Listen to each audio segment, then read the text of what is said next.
oganda Luo mondo odogi e kitgi kod timbegi ka giywak ni oganda tiyo kod omenda mathoth e weche mag liete. Mana kaka jafwambo marwa e kaunti ma Migori Joe Juma lero, jodongo lero ni omenda mathoth mitiyogo e liete en omenda minyatigo e yore dongruok mamoko manyalo konyo oganda. Omenda ma itiyo wechego mag liete kendo oganda Luo osebiro twa kuom kinde ka oganda osebiro ka koro kelo paro mopogore opogore ka otende kod wachni. En twak ma bende pod dhi nyime kendo oganda moting'o jotend siasa, riwruok mar jodong Luo kod oganda moko pod nitie kod chung' mopogore opogore e wi omenda ma itiyo godo e yore mag liete e kind oganda Luo. Ka koponi ng'ato yudo lit kata koponi ng'ato wito achiel kuomgi, to garama mang'eny bedo mar wuon liendno. Kendo inyalo yudo ka kata mana dhok mantiere dalano iuso te in the name of ng'ani oyudo shida. Jogo kiny jorwako sude kodonjo to lielo kodhiye.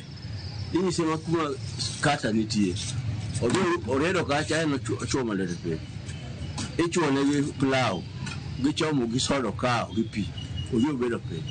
Oseng'eyo koro palo malak. Koro kochak neno moko mag miriambo ma ji wacho gik nonsense. Mano bende kitwa di ronjo Luo. Ruodh gol mar ma jodong Luo e pacho kae Abel Mbuor wach ni yo moganda Luo timo go weche mag liete sani ok en kit oganda Luo kod timbegi. Nogi kama koro jaluo ka ng'ato tho to kanyo ji oyie dhi time solo pesa ma ng'ato ka ng'ato ji pakore apak. En gima wich kuot. Wan oganda Luo nang'eyo ni jaluo kotho jodongo madongo ema ichiko lala dek kati to nyithindo matindo kata kijana otho kata gokinyi aneno gi wang'a odhiambo en wang'a mosekowa koyo. Koro ka kora to ok anyal wacho ni pok achieme liel. Asechieme liel nikech ok adwar yambo liel to asechieme. Anyway, koponi dhi e liel to kelni nyuka ni mondo imadhi to gitamori kata madho nyuka no tibiro wachi ni to wuod joka ng'ani motamore mana mitho kani en mano nego ng'ani. Koro an asechieme liel but ato samoro wiya kuot ga. Iyudo ka ng'ato no go upe nyoro ni wuod joka ng'ani otho. Koro kidhi mondo mi dhi ng'ini to wuod joka ng'ani botho adi tikelo ni chai gi mandas. Koro wacho ni yawa to ka koro an monego mi ng'ani to en emo chako miya. Umburu wach ni kawo chakre kod kinde maringe ng'at mowito ngimane ikano e kar kano ringre kod kata yo matimogo ik mage sani ok en kit oganda Luo maging'eyo. Owach ni omenda mathoth itiyo godo e liete omenda minyalo ti gi yore mag dongruok mopogore opogore ma bende nyalo konyo oganda. Ni koro yaw moro ne wuol e sim ng'ato oro siling 10,000 ng'ato oro siling 20,000 ng'ato oro nyaka siling 100,000 to pesa muorogi bung'e ni pesa gi di puk gelo kuno ni pesa gi mag dongruok.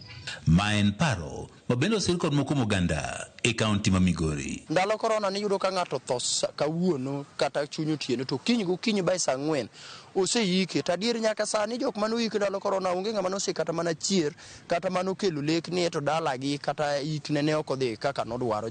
Koro aneno ni ji odoga e regime no. Penjo en ni nyalo bedo ni yore ma ichanogo liete bende nitiere nyisruok kata piem moro e kind oganda Luo koso en mana yo ma ng'at mowito ngimane koro imiyo ik makare ma idendo kod dho ngere kaka befitting send off. En nyisruok nikech jok mineno bire liel gi be iwinjo ka ng'ato wacho ni ato liende joka ng'ane no aneno na liende joka ng'ane ma ka ji odhiye to ji amana gi dhogi. Koro yudo ka mondo mi ng'ato kik ji wuog ni an dala joka ng'ane ai gi dhoga nono. Riwruok ma jodong Luo wach ni gichano chenro mar paro oganda Luo kitgi kod timbegi mondo giwere kod timbego mag iko e yorno mar nyasungu ma giwach nasemi oganda Luo osewito kitgi kod timbegi. Ka jodongo samoro jo keto dungi rande ko mijo wuoyo mwawacho nobro wuotho mondo wapenjre kaka oganda nito ere kaka onego watime wach mag lietegi kich liel nego joluo iyudo nyaka nyathi matin noketne tente dala ma jahiga 3. Joe Juma, Ramogi TV, Migori. En paro no ma bende nyalo nyuolo paro mopogore opogore. Iwinjo kanyo ka ng'ato wacho ni ae gi dhoga akia ni jopiny mamiyo koro jogo eko mantiere gi liete medo temo kata gimedo kazo kaka gitimo liete ma diponi oyudogi. Kata kamano en mana ng'iyo ni to maru chalo nade. Gima duong' ma bende wachoga kik jogo mantiere gi liel kauting